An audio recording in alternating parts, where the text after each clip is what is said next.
नमस्कार दोस्तों, जैसा कि हम लोग एसएससी जीडी की टेस्ट सीरीज लेकर आए हैं और 15 क्वेश्चन हर टेस्ट सीरीज में सॉल्व कर रहे हैं। तो आई होप आपको वो टेस्ट सीरीज हेल्पफुल लग रही है। तो आज उसी कड़ी में अगली टेस्ट सीरीज को देखते हैं और इसमें भी बेहतरीन 15 क्वेश्चन को सॉल्व करते हैं। सबसे पहले करना क्या है कि मेरे क्वेश्चन सॉल्व करने से पहले आपको अपना क्वेश्चन सॉल्व करना है और देखिएगा कि आपके 15 क्वेश्चन में कितने क्वेश्चन आपके सही हल होते हैं और कितने क्वेश्चन नहीं हल होते, जिससे हमें अपने आप को जज करने का मौका मिलता है। तो चलिए शुरू करते हैं।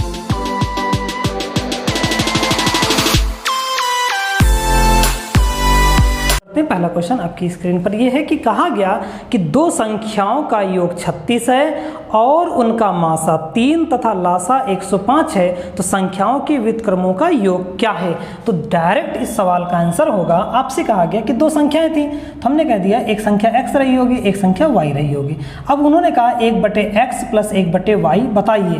तो ऐसे सवालों में डायरेक्ट करिएगा कि अगर व्युत्क्रमों का योग पूछे, किसका, व्युत्क्रमों का योग पूछे, तो आप क्या करिएगा, सीधा योग को किससे भाग कर दीजिएगा, मासा से, और बटे में लासा लिख दीजिएगा। ये आपका आंसर आ जाएगा। ठीक है, तो योग कितना दिया गया था 36, मासा कितना है 3 और यहाँ पर लासा 105 था, तो आपने लिखा 12/105। अगर ये सॉल्व हो सकता है तो सॉल्व कर लेंगे। तो ये किससे कैंसिल हो जाएगा, 3 से, तो 4/, ये हो जाएगा 3, 5, 4/35 इस सवाल का आंसर हो जाएगा। आई होप आपको समझ में आया होगा। बढ़ते हैं अगले क्वेश्चन की ओर। एक संख्या को 387 से भाग देने पर शेष 48 प्राप्त होता है। यदि उसी संख्या को 43 से भाग दे तो शेष क्या प्राप्त होगा। तो देखो क्या कह रहे हैं, एक संख्या को कितने से 387 से भाग करते हैं तो शेष बचता है 48। अब इसी संख्या को 43 से भाग दें तो देखो 43 को जब गुणा कराओगे तो इसका फैक्टर बन जाएगा। ठीक है, तो हमें उससे कोई मतलब नहीं, सीधा सीधा क्या करना है, इसी 48 में इस 43 से करा दीजिए भाग, जितना रिमाइंडर आएगा यही इस सवाल का आंसर हो जाएगा। तो रिमाइंडर कितना आ जाएगा, 5। ये आपका आंसर हो गया। आपको ये सब चेक करने की जरूरत नहीं है कि ये इसका ये फैक्टर है कि नहीं है, हमेशा रहेगा, नहीं रहेगा तो उसके क्वेश्चन अलग बनेंगे। ठीक है, तो अभी उसकी टेंशन मत लीजिए। बढ़ते हैं अगले क्वेश्चन की ओर। 999 होल अपॉन 98 इंटू 99, इसका मान बताना है। यानी क्या है, 999 सही 998 गुणे 99, इसको गुणा करना है। तो देखो इसका तरीका क्या है कि 99 कर देंगे प्लस 98/99 और इसके बाहर 99 को लिखे रखेंगे। ठीक है, अब यहाँ पर देखो 99 से 98 कितना कम है, आपने कहा 1 कम, तो क्यों ना 1 इसमें जोड़ दो। क्या कर दें, 1 इसमें जोड़ दें, 1 इसमें घटा दें तो हो जाएगा 98/99 हो जाएगा। तो टिपास टाइम 9 प्लस 99/99 इसको अलग कर दो, 1/99 इसको अलग कर दो, और यहाँ पर कितना आ जाएगा 99। देखो ये 1 हो जाएगा, इसके साथ जोड़कर कितना आ जाएगा, कहोगे 30 माइनस का 1/99। अब आराम से आप गुणा कर सकते हो और अंदर गुणा करा दीजिए इनका, तो ये हो जाएगा टिपस टाइम 0 -1। देखिए कितना आया, आपने कहा 98998, ये इस सवाल का आंसर हो जाएगा। तो बढ़ते हैं अगले क्वेश्चन की ओर। आई होप आपको समझ में आ गया होगा। इस बटे वाले नंबर से ये ऊपर वाला नंबर जितना कम होगा उतना ही इसमें जोड़ देते, उतना ही घटा देते, जिससे ये नंबर हमारा इसके साथ जुड़कर 0 मैक्सिमम 0 दे देता है और गुणा करने में हमें आसानी मिल जाती है। तो मैंने वही तरीका आपको बताया है। बढ़ते हैं अगले क्वेश्चन की ओर। अगला क्वेश्चन है 1/2 की पावर -1/2 बराबर किसके हैं।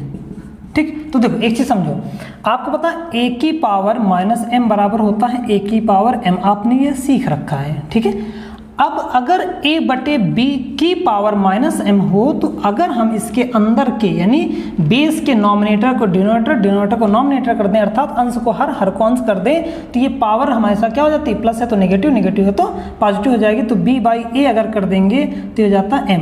अब यहाँ पर देखो इस सवाल में आपसे कहा गया कि 1/2 की घात -1/2, तो अगर अंश को हर कर दें, हर को अंश कर दें, तो ये पावर क्या हो जाएगी, प्लस हो जाएगी, तो यानी 2 की पावर 1/2 हो जाएगी। और ये ऑप्शन में है नहीं, इसको लिख देंगे √2। पावर आधा मतलब √2 होता है। तो ये सवाल का आंसर हो गया। बढ़ते हैं अगले क्वेश्चन की। कितने 1/6 मिलकर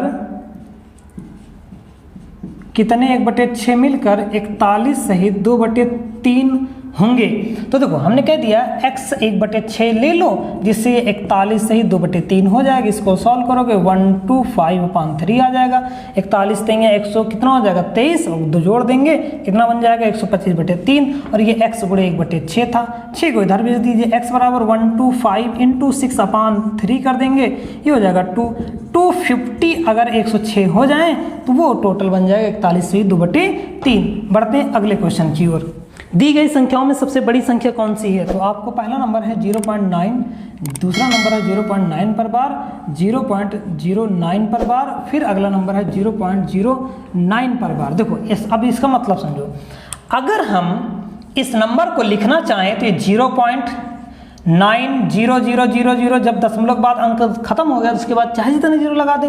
इस नंबर को लिखना चाहो तो ये कितना हो जाएगा 0.999। बार का मतलब क्या होता है, वो बार बार नंबर आता रहेगा। इस नंबर को लिखना चाहो तो 0.0909 हो जाएगा। इस नंबर को लिखना चाहो तो 0.09999 शुरू हो जाएगा। अब मुझे बताओ दिए गए नंबरों में सबसे बड़ा नंबर कौन सा है? तो आपने कहा ये, क्योंकि दशमलव के बाद 9999 होता चला जा रहा है। यहाँ पर दशमलव के बाद एक ही बार 9 आया, बाकी सारे जीरो आ गए। दशमलव के बाद 0 आ गए तो ऑलरेडी छोटा ही हो जाएगा। दशमलव के बाद 0 भी 0 आ गया, ये भी छोटा हो जाएगा। तो सबसे बड़ा नंबर कौन सा आया? आपने ये कहा ये, और ये सवाल ऑप्शन में कौन सा है? ये है 0.9 पर बार। आई होप आपको समझ में आ गया होगा। बढ़ते हैं अगले क्वेश्चन की ओर। अगला, एक भिन्न जिसका हर 30 है तथा जो 5/8 तथा 7/11 के बीच स्थित है। एक हर यानी 5/8 और 7/11 के बीच में है, उसका हर कितना होना चाहिए? 30 होना। तो सबसे पहले हम ये देखेंगे कि 5/8 और 7/11 किस किस नंबर के बीच में है। तो आपने कहा अगर इसको भाग कर दे तो कितना आ जाएगा 8। देखो 8 यानी 2 की पावर कितना है 3 है, 5 को गुणा कराएंगे तो 625 आ जाएगा। ठीक है, इसका भी भाग करने का तरीका का भी बताऊंगा। यहाँ पर कितना आ जाएगा, ये 11 है ये 7 है, तो ये कितना हो जाएगा 0.63, और यहाँ पर जैसे 3 करोगे यानी 33 हो जाएगा। 33 मतलब कितना बन जाएगा 7, यानी फिर 6 आ जाएगा। ठीक है, यानी ये 2 नंबर के बीच में आ गया। अब हम इस सवाल को ऑप्शन के थ्रू सॉल्व करेंगे। देखो पहला ऑप्शन कितना कहा गया है 18/30। अब 18/30 को अगर भाग करो यानी हमें क्या करना है, ऑप्शन में वो देखना है जिसमें 0.625 0.636 के बीच का नंबर आ जाए। तो यहाँ पर 18/30 हो गया। इसका मतलब ये कितना आ जाएगा 0.6, बाकी तो खत्म हो गया। तो ये देखो 0.6 यानी इससे नंबर से छोटा हो गया, तो ये तो ऑप्शन ही नहीं बनेगा।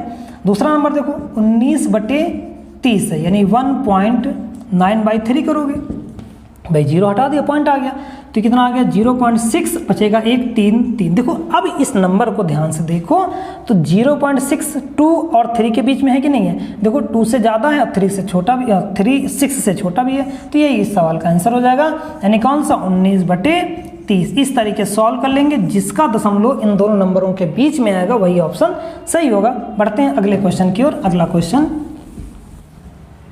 √7 माइनस √5 बटे √7 प्लस √5 प्लस √7 प्लस √5 बटे √7 माइनस √5 का योग ज्ञात करें। ठीक है, इसको सरल करना है। तो आप हमेशा एक चीज़ ध्यान रखना, a plus B upon a minus B plus a minus B upon a plus B कभी भी अगर आए तो ऐसे सवालों का डायरेक्ट आंसर होता है 2 टाइम्स a² प्लस b² अपान a² माइनस b² होता है। बस इसको लगा दीजिए, डायरेक्ट आंसर आ जाएगा। तो इसको क्या लिखेंगे 2 टाइम्स इन ब्रैकेट √7 का स्क्वायर माइनस √5 का स्क्वायर, माइनस नहीं प्लस होगा यहाँ पर। ठीक, बटे माइनस तो नीचे होगा √7 का स्क्वायर माइनस √5 का स्क्वायर। अब ये देखो कितना बन जाएगा 2 टाइम्स इन ब्रैकेट 7 प्लस 5 बट्टे में 7 माइनस 2, 7 माइनस 5, ये हो जाएगा कितना 2 से 2 कैंसिल, 12 इस सवाल का आंसर हो जाएगा। आगे बढ़ते हैं, अगला क्वेश्चन देखते हैं। वह सबसे छोटी पूर्ण वर्ग संख्या जो 16, 20, 24 में से प्रत्येक द्वारा विभाजित होती है। किस किस से? 16, 20, 24 से पूर्णतः विभाजित होती है। तो इसका देखो ऑप्शन के थ्रू देखते हैं। पहला ऑप्शन कितना है, उन्होंने कहा पहला ऑप्शन है 1600, कितना 1600। दूसरा ऑप्शन है 3600, तीसरा ऑप्शन है 6400 और चौथा ऑप्शन है 144 0 है। देखो करने का तो तरीका कोई भी हो सकता है, तो सीधा हम डायरेक्ट ऑप्शन के थ्रू ही सॉल्व करते हैं। देखो इस 24 में 3 है कि नहीं है, 3 बटे 24 3 है ना, बस 3 है तो देखो इनमें से कौन कौन से नंबर 3 से विभाजित हो जाते हैं, तो ये देखो 3 से विभाजित नहीं होगा। अब 3 का विभाज्यता का रूल क्या है, आपको पता है कि कोई संख्या 3 से तभी विभाजित होती है जब उस संख्या के अंकों का योग 3 से क्या हो जाए, विभाजित हो जाए। कोई संख्या 3 से तभी विभाजित होती है जब उस संख्या के अंकों का योग 3 से विभाजित हो। तो यहाँ पर 6 और 1 7 हो गया, 7 3 से विभाजित होता नहीं, तो इसका मतलब ये नंबर हमारा नहीं हो सकता। 6 3 9 यानी ये हो सकता है, 6 4 10 ये 3 से विभाजित नहीं होता, ये हो सकता है। अब एक चीज़ खाली देख लेना, क्या 36 पूर्ण वर्ग है, आप कहोगे बिल्कुल है। क्या 144 डबल टाइम 0 भी पूर्ण वर्ग है, आपने कहा बिल्कुल है। क्या 3600 का मल्टीपल तो नहीं है 144, आपने कहा है, इसका मतलब ये वाला नंबर नहीं होगा। कौन सा होगा, यही वाला आंसर हो जाएगा 3600। आई होप आपको ये चीज़ समझ में आई होगी। इसमें मैंने लासा का एक और लगाया है, कहा गया है लासा का मतलब क्या होता है, LCM। LCM यानी क्या होता है, लीस्ट कॉमन मल्टीपल, ये होता ना, यानी लघुत्तम समापवर्त। देखो तो इन दोनों में लघुत्तम कौन है, छोटा ये वाला नंबर, इसका ही तो ये समापवर्त था, तो हमारा ये आंसर हो जाएगा। बस इस परिभाषा को भी थोड़ा सा ध्यान रखेंगे तो बहुत सारे क्वेश्चन हम ऑप्शन से ही सॉल्व कर लेंगे। लासा मासा जब भी पढ़ाऊंगा बहुत डिटेल से पढ़ाऊंगा, ठीक है। अभी हम लोग प्रैक्टिस सेट सॉल्व कर रहे हैं, तो चलिए प्रैक्टिस सेट पर ही बात करते हैं। अगले क्वेश्चन पर आते हैं। अगला क्वेश्चन आपसे कहा गया कि यदि x + 9 बटे x बराबर 6 तब x² + 9 बटे x² का मान बताएं, का मान होगा। तो यहाँ पर देखो एजम्पशन अगर लगा दें, वैसे लगा तो अलग तरीके सकते हैं, एजम्पशन लगा दें तो देखो ध्यान से देखो x + 9/x बराबर कितना है 6। अगर हम x बराबर 3 रख दें तो क्या ये इक्वेशन सेटिस्फाई हो जाता है, रख के देखते हैं। तो कितना हो जाएगा 9/3, तो आपने कहा 3 + 3 बराबर कितना आ गया 6, 6 के बराबर है। इसका मतलब x बराबर 3 इस सवाल में सेटिस्फाई कर रहा है, यानी x की वैल्यू 3 आ जाएगी। तो इसमें रख दीजिए, कितना आ जाएगा 9। देखो 3 का वर्ग + 9/3 का वर्ग, ये हो जाएगा 9 + 9/9 यानी हो गया 1। तो 9 + 1 बराबर कितना आ गया 10, यानी इस सवाल का आंसर कितना आ जाएगा 10। आप ऐसे भी सॉल्व कर सकते थे कि अगर इसको बाइनोमियल इक्वेशन बनाते तो कैसे बनता, पहले इसका गुणा कराते तो x² + 9 = 6x हो जाता, x² - 6x + का 9 = 0 बनाते, ये x - 3 का होल स्क्वायर बनता और x बराबर 3 आ जाता। तो वैसे भी आप सॉल्व कर सकते थे, कोई दिक्कत नहीं है, जो इच्छा करे वो करिए। बढ़ते हैं अगले क्वेश्चन की ओर। 2 आदमी तथा 3 औरतें एक साथ मिलकर अथवा 4 आदमी मिलकर किसी काम को 20 दिनों में पूरा करते हैं। 3 आदमी तथा 3 औरतें एक साथ मिलकर उसी कार्य को कितने दिन में पूरा करेंगे। देखो उन्होंने कहा कि 2 पुरुष + 3 औरतें मिल जाएं या तो सिर्फ 4 पुरुष मिल जाएं तो उस काम को 20 दिन में पूरा कर लेते हैं, ठीक है। तो हमें करना क्या होता है, इन दिनों का लासा ले लेते हैं। दिनों का लासा कितना आ जाएगा 20 दिन आ जाएगा, यानी एक क्षमता आ गई। अब यहाँ से देखो एक लाइन में डायरेक्ट करता हूँ, समझिएगा। 4 पुरुष एक दिन में कितना काम करते हैं 1, तो बताओ अगर एक पुरुष की बात करें कि एक पुरुष एक दिन में कितना काम करेगा, तो आप कहोगे 1/4, ठीक है। तो यहाँ पर 2 पुरुष हैं, तो 2 पुरुष एक दिन में कितना करेंगे, तो 1/2, यानी आपने कह दिया एक पुरुष करता है 1/4 यूनिट, ठीक। अगर मुझे मिल जाए एक महिला कितना करती है, तो जब एक पुरुष करता है 1/4 तो 2 पुरुष करेंगे 1/2, यानी 2/4 यानी 1/2। 1/2 इसमें घटा दो तो यानी कितना आ जाएगा 1/2, और लेकिन 3 था तो 1/6 आ जाएगा, यानी महिला की क्षमता कितनी आ गई 1/6। अब आपसे कह रहे हैं कि कितने लोग मिलाना है, तो उन्होंने कहा कि 3 आदमी तथा 3 औरतें उस काम को एक साथ मिलकर कितना करेंगे। तो देखो 3 आदमी, एक आदमी की क्षमता कितनी 1/4, कितना कराना है 3, और एक औरत की क्षमता कितनी 6, कितनी कराना है 3 से, तो हो जाएगा 20/3/4 + 3/6 कर दिया। अब ये हो जाएगा 20/3/4 तो रहेगा ही, ये 1/2 हो जाएगा। यहाँ पर 2 और 4 का लासा 2 होगा, 2 से कर दीजिए गुणा और ये 4 चला जाएगा ऊपर, तो 20 × 4/3 + 2 यानी 20 × 4/5, 5 चौको 20, 4 चौक 16। तो ये मिलकर यानी 3 पुरुष और 3 औरतें मिलकर उस काम को 16 दिन में पूरा कर लेंगे। आई होप आपको ये क्वेश्चन समझ में आया होगा। बढ़ते हैं अगले क्वेश्चन की ओर। अपनी तैयारी को इस तरीके से रखना है कि कोई भी क्वेश्चन छूट न जाए और अगर किसी टॉपिक में कोई प्रकार की कोई दिक्कत होती है तो आप कमेंट बॉक्स में लिख के बताएं, हम उसके डिटेल वीडियो भी बना देंगे। अभी हम लोग सिर्फ प्रैक्टिस सेट की सीरीज लेकर चल रहे हैं, तो जब भी डिटेल वीडियो पर आएंगे तो थोड़ा सा अभी इंतज़ार है, बस कुछ चीज़ें की।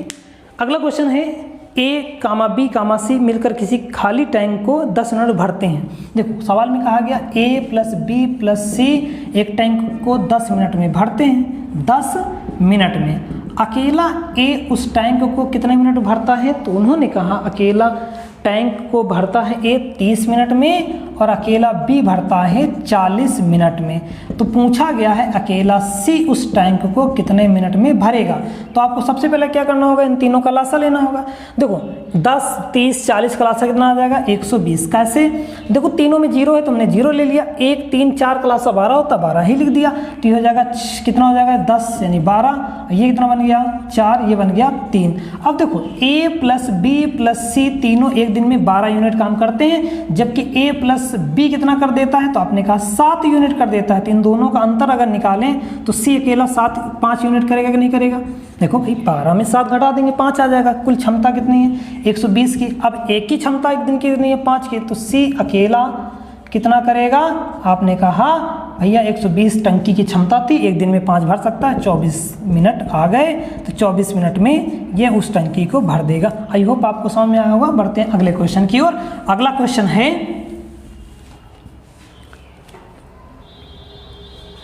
एक आदमी अथवा 2 औरतें अथवा 3 लड़के किसी कार्य को पूरा करने में 88 दिन लेते हैं। तो एक आदमी, एक औरत तथा एक लड़का मिलकर उस काम को कितने दिन में करेगा? देखो कहा गया एक पुरुष, 2 औरत या 3 लड़के इसी काम को 88 दिन में करते हैं। किसी काम को 88 दिन में कर डालते हैं। ठीक है, तो हमें क्या करना होगा? इनका लासा ही लेना होगा। ये दिन है ना आपके, तो दिन ले लिया। इन सबका लासा कितना आ जाएगा? 88 आ जाएगा। सबकी क्षमता एक एक आ गई। बस आपसे पूछा गया है कि अगर ये सब लोग एक एक काम करें। देखो एक पुरुष तो एक दिन में एक ही करता है, तो कोई बात ही नहीं। यहाँ पर 2 औरतें एक दिन में 1 यूनिट काम करती, तो एक औरत 1/2 करेगी कि नहीं करेगी? भाई 2 लोग एक काम करते तो एक लोग 1/2 करेंगे।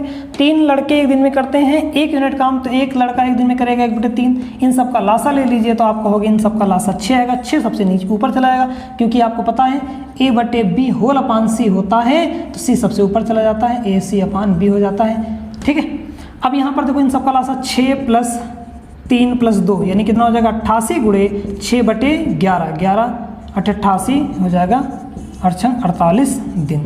यानी अगर ये सब एक एक मिलकर एक साथ काम करेंगे तो 48 दिन में पूरा काम कंप्लीट हो जाएगा। आई होप आपको क्वेश्चन समझ में आया होगा। बढ़ते हैं अगले क्वेश्चन की ओर। अगला क्वेश्चन है किसी समचतुर्भुज की एक भुजा तथा उसके विकर्ण की माप क्रमशः 10 सेंटीमीटर 16 सेंटीमीटर है, तो इसका क्षेत्रफल सेंटीमीटर में कितना होगा? देखो समचतुर्भुज ऐसे बना जाता है ना। समचतुर्भुज की खास बात क्या होती है? इसकी सभी भुजाएं बराबर होती हैं और विकर्ण एक दूसरे को 90 डिग्री पर एक दूसरे के साथ समद्विभाजित करते हैं। 10 भुजा है, एक है 16, तो आधा कितना हो जाएगा? 8 हो जाएगा। भाई एक विकर्ण 16 सेंटीमीटर, आधा कितना हो जाएगा? 8। अगर ये भुजा 10 है तो ये समकोण त्रिभुज बनेगा नहीं बनेगा? समकोण बन गया तो ये क्या करेगा? कर्ण का काम करने लगेगा नहीं करने लगेगा? और अगर ये कर्ण का काम करने लगा तो आपने पाइथागोरस थ्योरम में देखा होगा 8, 6 के साथ कौन आता है? 10 आता है। इसका मतलब अगर ये 8 है तो यहाँ पर कितना होगा? 6 होगा। अगर ये 6 है तो ये भी 6, ये भी 8। अब आपसे पूछा गया कि सम चतुर्भुज ठीक का क्षेत्रफल। अब बताइए समचतुर्भुज का क्षेत्रफल होता कितना है? तो कहोगे 1/2 विकर्णों का गुणनफल होता है। तो 1/2 कर दिया। विकर्ण कितना है? 16 × 12, ये कितना आ गया? 6 बार 16 9 या 16 6 या 96 सेंटीमीटर स्क्वायर। ये आपका आंसर हो गया। आई होप आपको समझ में आया होगा। बढ़ते हैं अगले क्वेश्चन की ओर। अगला क्वेश्चन कहा गया 30 सेंटीमीटर × 20 सेंटीमीटर किसी आयताकार क्षेत्र के कोने पर एक गाय 24 मीटर लंबी रस्सी से बांधी गई। उस क्षेत्र जिसमें वो चर सकती क्या होगा? देखो एक आयत है, इसकी लंबाई है 30 और चौड़ाई है 20।